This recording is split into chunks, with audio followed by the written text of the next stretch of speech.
I'm recording now, so what potentially harmful thing does Sean have to ask me? Oh, I got nothing. Okay. Jeremy and I were just excited to hang out with you, you know? Yeah, just the three of us. Just the three of us building castles in the sky and stuff. Just the three of us. You, and I.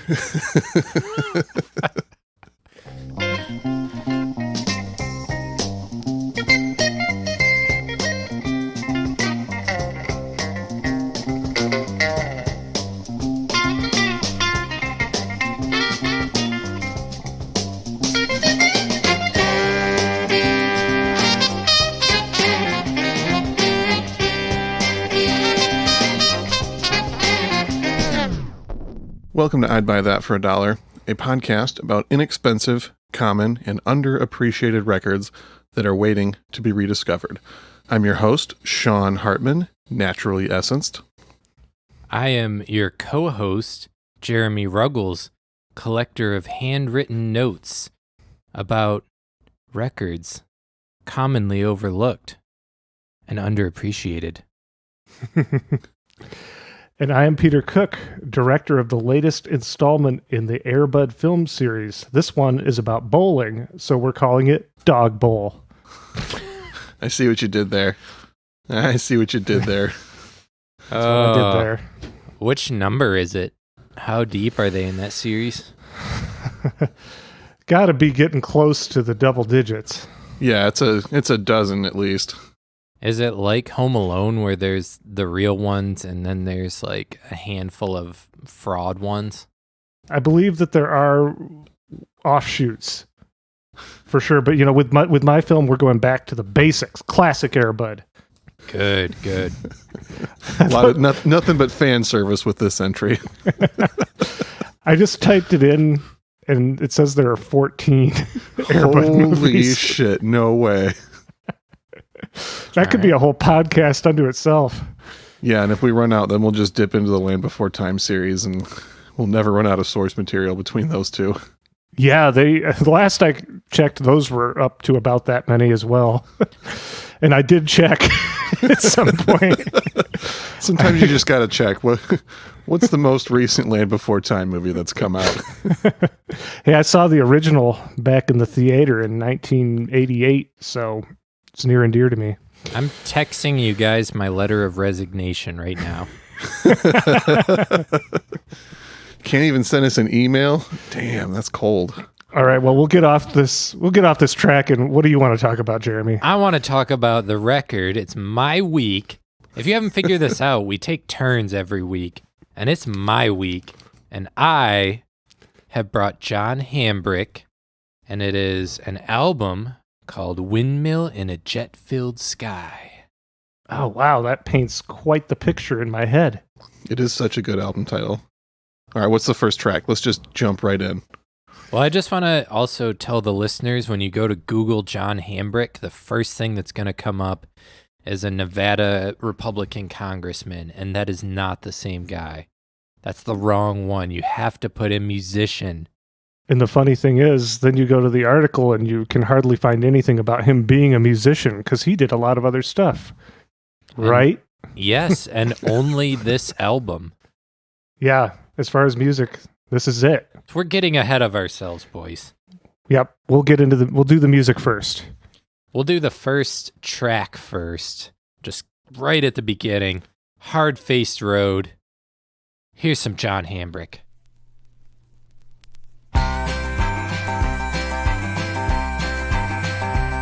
Chicago, LA, New York, Dallas, Memphis, Mobile, Hitchens free and easy, takes me where I'm going, sometimes where I've been. Well, it don't take long before I'm gone and back up on that hard-faced road again. Well, I laid it out in Memphis, feeling pretty big, had a gig, drinking gin, till things got thin.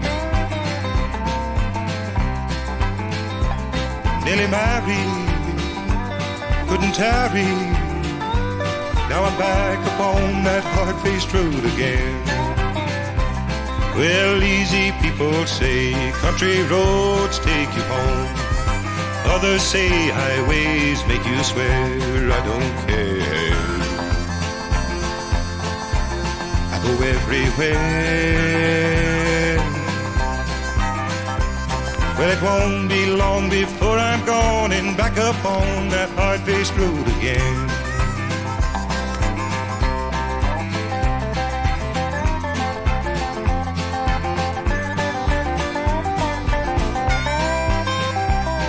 Assembly line in Cleveland, milled in Buffalo, had to go, I was through. Oh, when the snow flew. Don't like cold wind, it ain't my kin. Now I'm back upon that hard-faced road again. Saw my parents late last year, my brothers in the spring. Funny thing, they are men. Life's changed them. I don't know why. I said. If you boys had to guess what state John Hambrick is from, where would you guess? Texas. Yeah. Oh, is that right? Yeah. It's Texas? All right. It's Texas. It feels obvious. I don't know. Felt obvious to me. He's from Texas. Also, I just started watching King of the Hill all the way through without ever having really watched it as a child, so that was the first state I thought of when I listened to this record because of that. That checks out. Yeah. It kind of captures that vibe. That's what I thought. Let's start with, had you boys heard of this before I brought it? No. I had not heard of this until you suggested it. I think you've been talking about doing it for a while, but I didn't check it out until last week. I liked it right away, though. Yeah, this record, none of us had heard of because it's, as mentioned previously, this dude's only record. And I actually found it at Pinwheel Records. Shout out to Pinwheel in Chicago. Where we recorded the Huey Lewis in the News episode. Yeah, and we were kind of cruising through the bins. This was a year ago. That's crazy to think about now. Exactly. Almost exactly. That was leap year, and we're recording this on February 28th. So yeah, wow, that was a year ago. Yeah, right before all the pandemic stuff. We had all these plans for traveling around recording episodes, and here we are a year later. But yeah, I found this in the bins at Pinwheel Records and was immediately intrigued by the name, as you mentioned, Windmill in a Jet-Filled Sky, along with the cover that just has, a cowboy-looking dude with a broke-down windmill and an old barn. Did they have a sticker over bricks so that it just read John Ham, and you might think that John Ham from Mad Men put out a record? No, that's what I would do if I was trying to sell this album. No, I would. I mean, you can definitely sell this album if people know what's on it. It's a great country album. I can't believe this wasn't his career. Well, I believe there's reasons for that we'll get to that are not related to the music, because the music's good, I think. I think the songs are good. The players, as we'll get into later, are insanely good. Yeah, some real pros. Yeah, but let's start at the beginning, where John Hambrick was born in Conroe, Texas, which is a little oil town kind of near the Gulf. So he tried to be an actor early on in his life after, growing up, getting out of high school. Tries his hand at acting, and that doesn't really hash out. And then he's selling typewriters at one point, and he actually tried to sell a typewriter to Jack Ruby a couple weeks before Jack Ruby killed Lee Harvey Oswald. Wait, did he sell the typewriter to him or not? Was he unsuccessful? What could history... I believe he was unsuccessful. Oh, if he just sold Ruby that typewriter, I mean, then someone else would have killed Lee Harvey Oswald. Listen, we're not going to get into JFK conspiracies. That's for my other podcast, guys. Yeah. That was a strange bump, though, in his history that I found. But John Hambrick, primarily his career and most of his life was around his job of being a broadcast journalist and news anchor. And he started down that path in 1963 in Texas. He was like out selling typewriters, and some dude was like, "Hey, you're like handsome and have a good voice and stuff. You should go be a TV dude." And then he did it for like 30 plus years. Whoa. But he started in Texas and then went to Cleveland, went out to LA, which he said was the biggest mistake of his life. Went on to San Francisco, New York City. And then he was in Miami for a while until 1993. Somewhere in there, he won an Emmy for his newscasting. So if you notice in the song we just listened to, he starts listing off a bunch of places.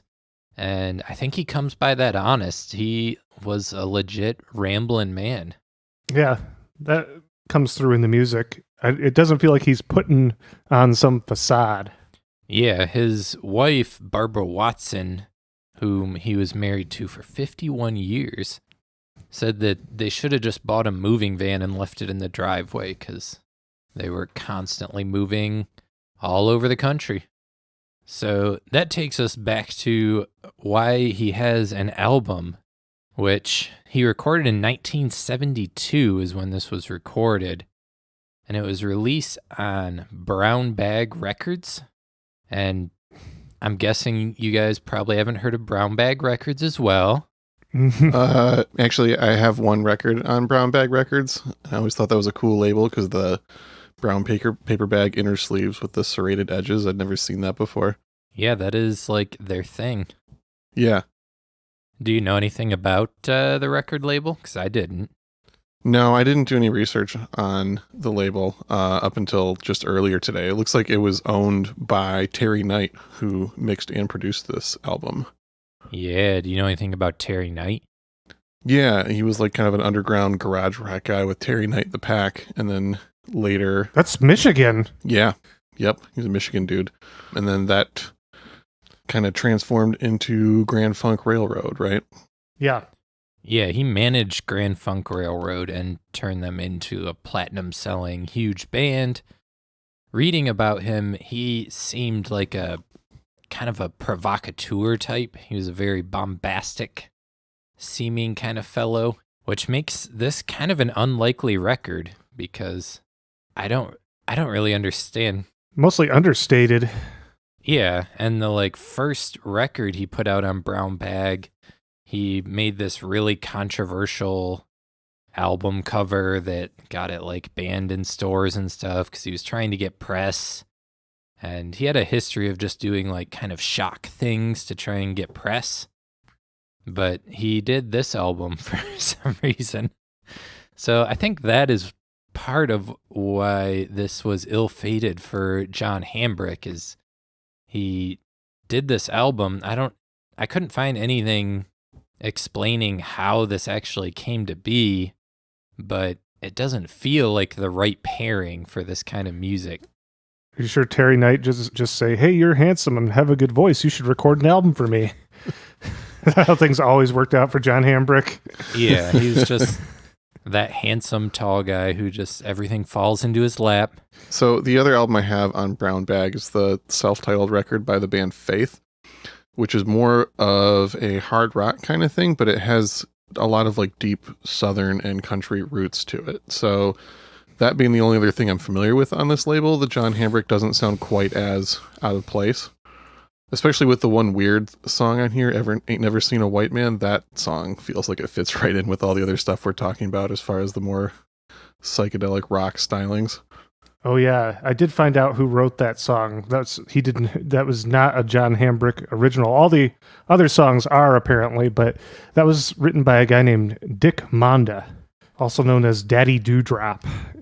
Best known for the 1971 hit Chick-a-Boom, Don't Ya Just Love It. Yeah, when you go to listen to this record, that song will stand out because it didn't age as well. I think it was well-intentioned, but the message is kind of cringy these days. Yeah. I mean, pretty progressive for a country music record in 1972. But, I mean, Texas is where all the outlaw country stuff was happening around this time, and all of that was generally more progressive than the typical country music before this point. Yeah, absolutely.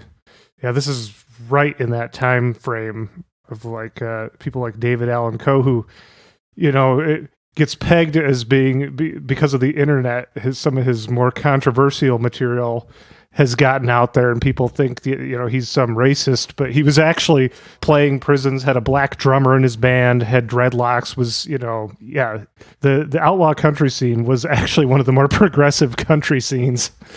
Oh, for sure. Yeah, and I got the impression reading about John Hambrick's career as a broadcaster that he's definitely more progressive-minded.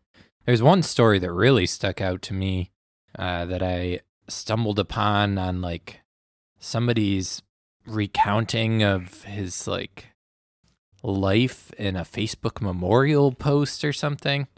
I went deep on this one, but there's one story from there was an occupation of Wounded Knee, South Dakota, which was the site of the Wounded Knee Massacre, where they murdered a bunch of Native American men, women, and children. So in 1973, they occupied that city, the Native American protesters, and John Hambrick and his cameraman went there because they wanted to interview the protesters, and the FBI and the U.S. Marshals had all the roads blocked off and weren't letting anyone in. So they parked the rental car, they hid it, like, I'm guessing Back to the Future style, kind of behind some bushes, and then him and his cameraman hiked 6 miles with 100 pounds worth of camera gear towards the city. And eventually they were picked up by a dude in a pickup truck, and they rode in the bed of it with some lambs and were able to get to the city to interview protesters. So I found that pretty inspiring and kind of shows that, he's not like a clean-cut newsman as you might get the impression if you watch some of his news broadcasts. Just a handsome, free-thinking man. True. Let's get to another cut, eh? I'm into it. What do we want to play next? Let's do the one you wanted to hear, Peter. Silence of the Heart. Or Silence of My Heart. Yeah, I'm into it. Side A, track 3. Think about, if you will, this old boy, maybe 35, 37 years old. Drives a blue Chevrolet pickup truck, maybe. Just kind of goes from town to town working. He don't stay too long in one place, but sometimes he wishes he could. The time has come for me to go, babe. We both knew I would someday. Got my gear packed and the call on. This time next week I'll be on Perlo Bay. I'll let you know where I'm staying, in Anchorage on my days off. I don't write such good letters, but if you want from time to time I'll call. The circumstances of our lives, babe, are bound to keep us apart. But your love is locked securely, forever in the silence of my heart.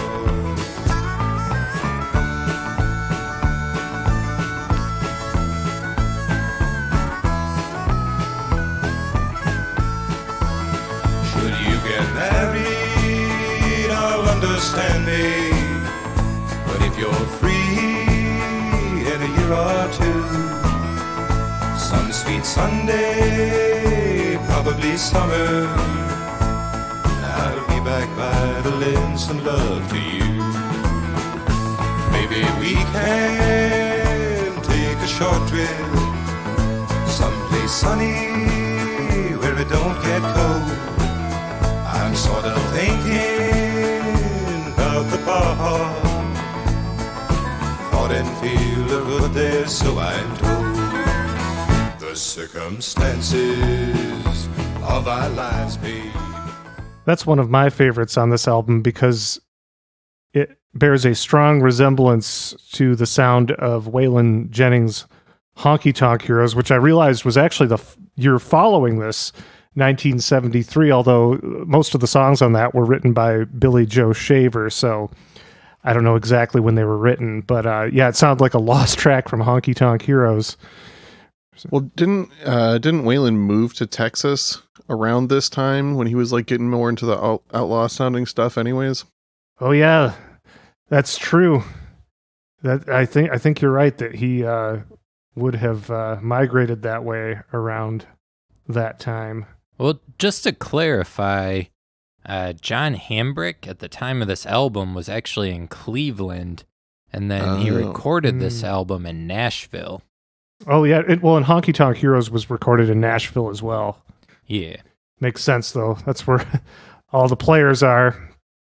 And lordy, are there players on this thing? Mm-hmm.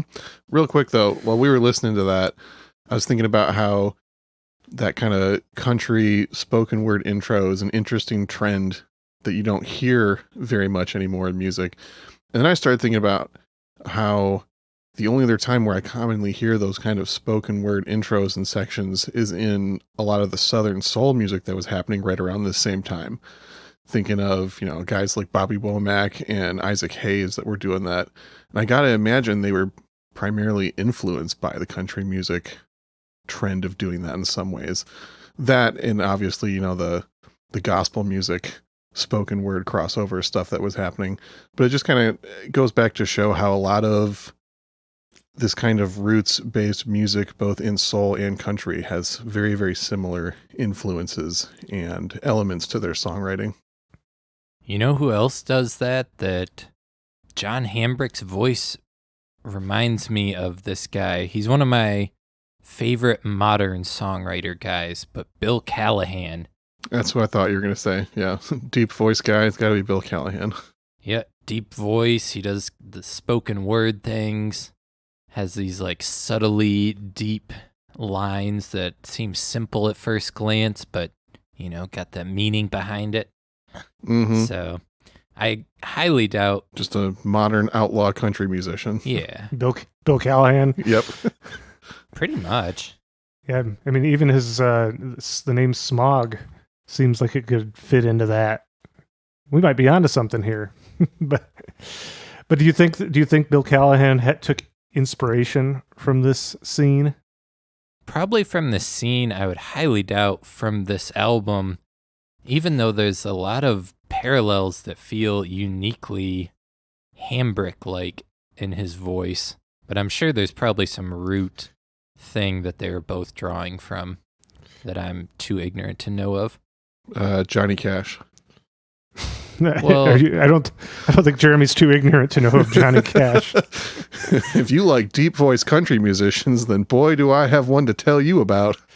There's some like vocal affect things that are very specific that kind of stick out in my brain, but that's way too much talk about Bill Callahan for this. Yeah. Let's talk about the other musicians on this thing. Yeah, there's some names. Charlie McCoy, let's start there. Yeah, that's a big one. And a guy that you can find plenty of material from in the dollar bins. Yeah, either under his name or albums that he was on. Mm-hmm.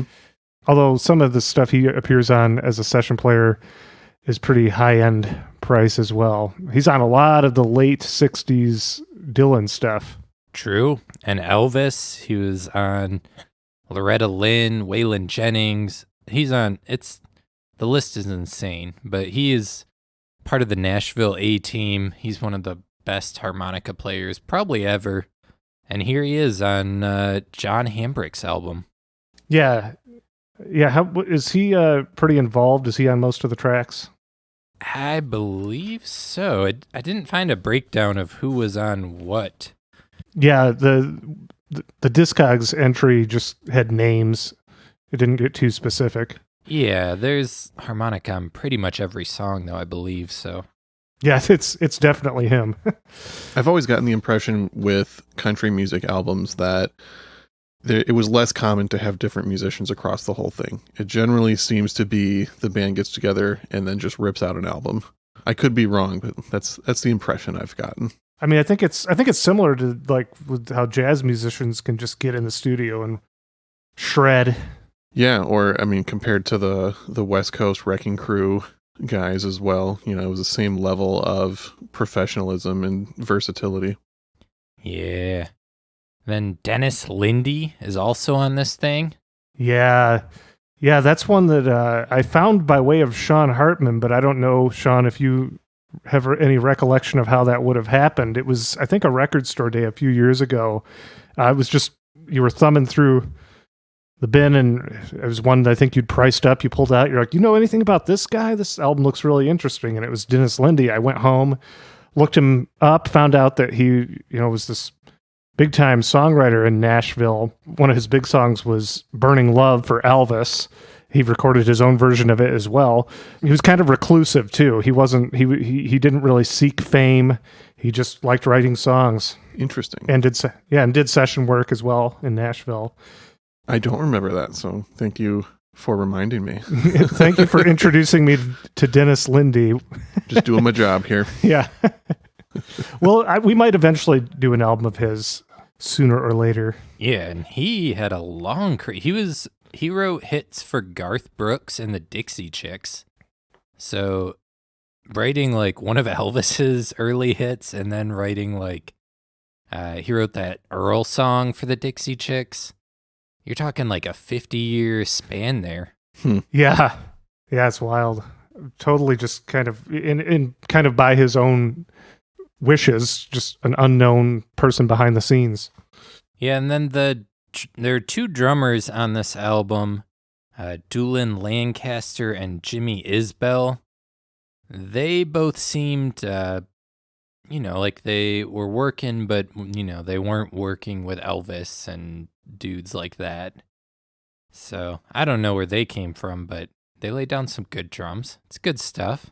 Then Hargus Robbins on the keys and piano. Another big-time Nashville heavy hitter, sometimes called Pig. Robbins. Yeah. He did stuff with Dolly and Loretta Lynn as well, Neil Young. He's doing stuff with Sturgill Simpson nowadays still, so he's another... Interesting. Been working with country, royalty for 40, 50 years now. I listened to a little bit of his solo stuff too, and everything I heard was really, really interesting. That's definitely a name I'm going to be looking out for in the future. Oh, I didn't look up any of his solo stuff, so I'm intrigued. Yeah, he's got some instrumental, piano-driven, like very reverb-heavy country stuff. It's fucking awesome. I'm way into it. Rad. And finally, Laverna Moore is the last performer on this record. Another Nashville stunner. She worked with Merle Haggard, Roy Orbison, Reba McEntire, Mickey Newberry. Maybe that's where the root between John Hambrick and Bill Callahan is. Mickey Newberry. You guys listen to him? I have not. He makes some great tunes. I don't think his records are dollar bin, though. I think he's kind of a cult classic kind of guy. Yeah, but that's the thing about country music is it's so much easier to find expensive records in the dollar bin than it is for most other genres. Yeah. I mean, the Dennis Lindy record that you introduced me to him through, I think it was selling for $5. You go online, it's like 10, 15, but you're going to find that thing because no one knows what it is. You're going to find it for a few bucks probably out in the wild. Yeah. It seems like most record stores I go into, if it's not Willie Nelson or Waylon Jennings or Johnny Cash, like everything is just cheap in the country section usually. Very true. And there's a lot of great old stuff in there. So much. Which, you're going to give us a sweet list of after we play this song. Mm-hmm. But for now, we're going to dig into Share It Till Tomorrow, Side A, Track 4. If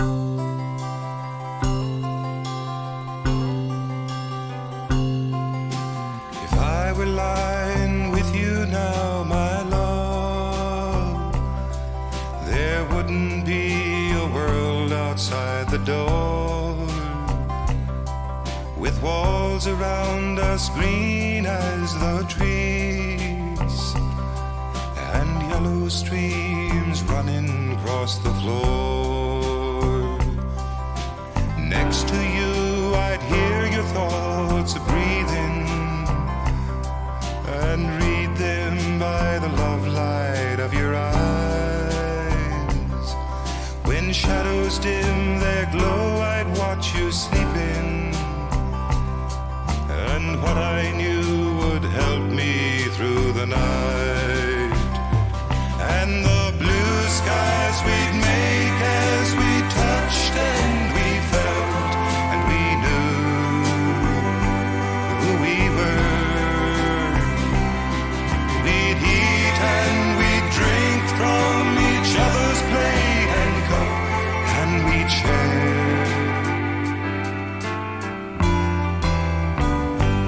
till tomorrow.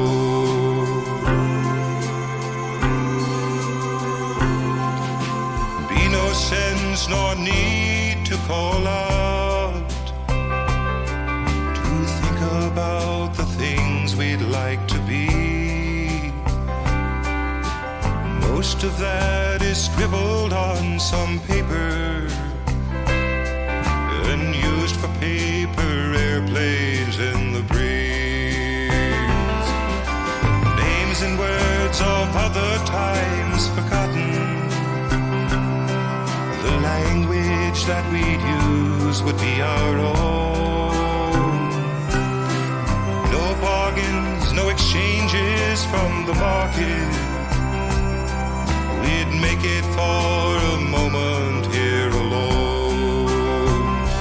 And the blue skies we'd make as we touched and we felt, and we knew who we were. Once again, I'm just shocked hearing that rich singing voice right there, that this was not his main occupation.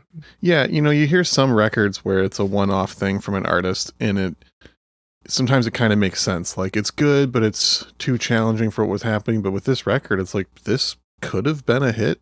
It's weird why it's not. But, cool that we get to discover this bona fide, amazing record that is totally off everyone else's radar. I'm going to say up front that I am sort of blanking on a lot of the other people, but I feel like there's this weird trend where a lot of people, actors or other people in the public eye who make a one-off album, so much of the time it's country music. For whatever reason, that seems to be the one-off albums for people not where music isn't their main occupation. It's so often country.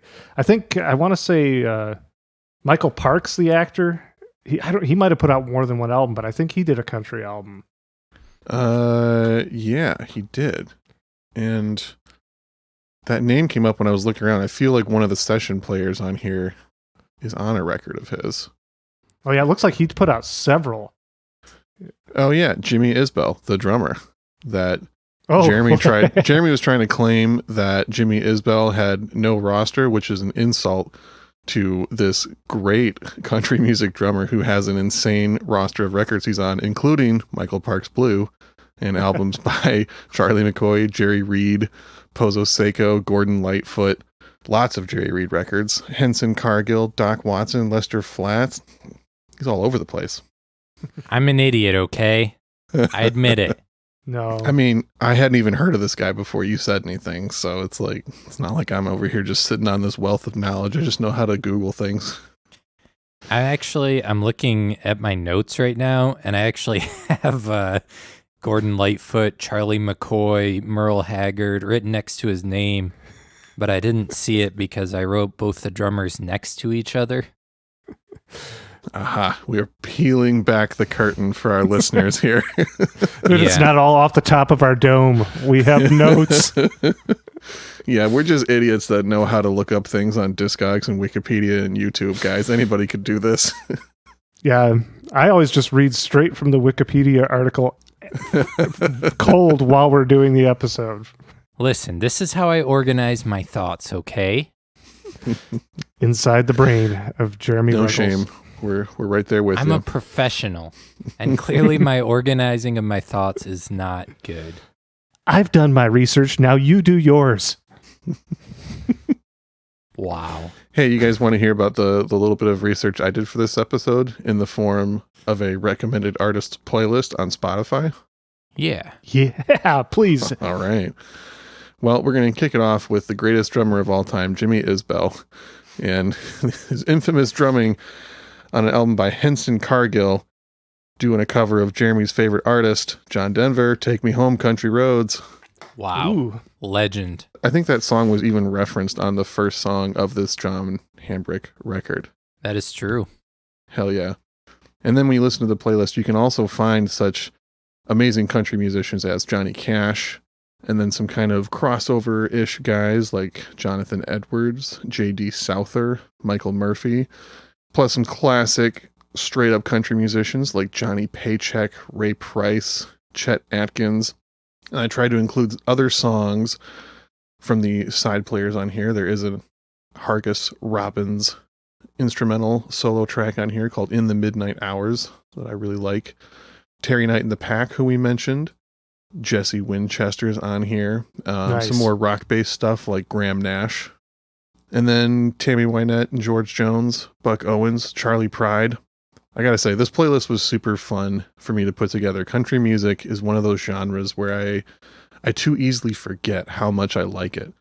And then every once in a while, I'll just like put on a country record or hear something and be like, holy shit, I gotta just dive into country more. There's so much good music out there that I just don't even know about yet. And it's almost always cheap. So if you're in a similar boat to that and you want to explore country music, then this is the playlist for you. You can find it on Spotify. Just search I'd Buy That Podcast, all one word, to find the John Hambrick inspired playlist and all other season 2 inspired playlists. And we'll give a quick shout out to our Patreon supporters. We had another $20 vinyl subscription tier subscriber today as of the recording of this episode. Thank you, Andrew. There are still a few slots left at the $20 tier. That is a limited tier. So if you'd like to check that out, as well as the other tiers that we have to offer, go over to patreon.com/I'd Buy That Podcast if you'd like to help us out here. All right, what else we got for John Hambrick? I just wanted to mention one last thing he worked on. He was after this album, like I said, he went back to being a news anchor. From reading about it, it sounds like caring about his community was very important to him.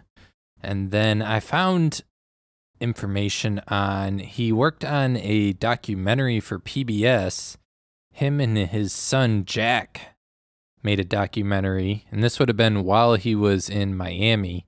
He finished out his career there as a news reporter. But anyways, they made a documentary called The Florida Highwaymen, and it is about a collective of 26 African-American landscape artists in Florida who would make landscape paintings and just sell them door to door and on the side of the highway. And they would use construction materials and really uncommon methods and materials to make, landscape paintings, one of the most common types of paintings. But I was looking at images of some of the creations and like the vibrancy. I don't know. It was wild. It was very cool. So I'm deep in watching the new Adam Curtis documentary, so I didn't get to this documentary yet, but that's next on my my viewing list here. Nice. So there's a multimedia experience with John Hambrick. Yeah, this doc, I mean, I can't vouch for it yet because I haven't seen it, but it sounds very cool. So I'll vouch for it on a later podcast, probably. Okay, cool. Keep the fans updated. But yeah, that's about all I have on Mr. John Hambrick. He passed away in 2013 to cancer. So he's no longer with us, but he's left us with one great album and probably a great documentary. I'm taking note. I'm just looking up his IMDb. He had some acting roles too. That's true. Nothing that's jumping out at me. Not on my radar. Yeah, from what I read, it seemed like he mostly did kind of smaller acting roles here and there in addition to the, his normal gig as a reporter. Yeah, he was in an episode of Friday Night Lights in 2006. But a few things. Really under the radar person, Jeremy, that you're bringing above the radar, onto the radar. True.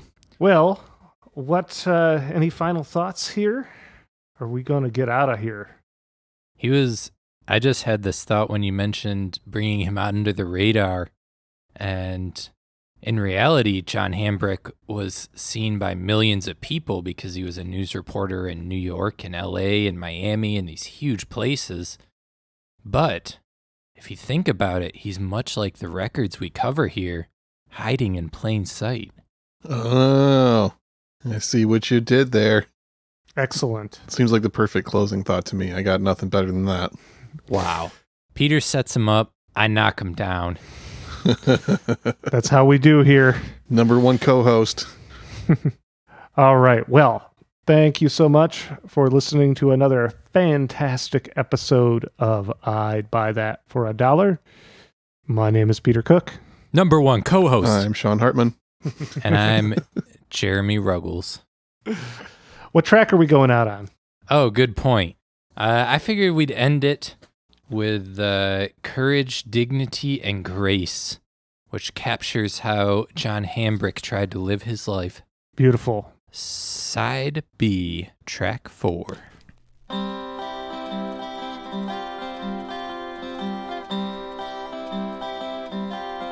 From her fear and pain I came, weak and thoughtless of my name, but she loved me all the same, and she told him of her hope, that she'd teach me how to cope with the sunshine and the rain.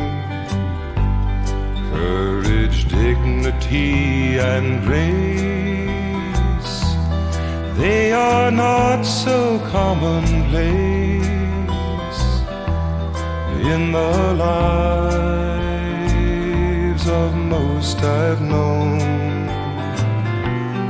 But she tried to give to me goodly portions of all three, through her love and will alone.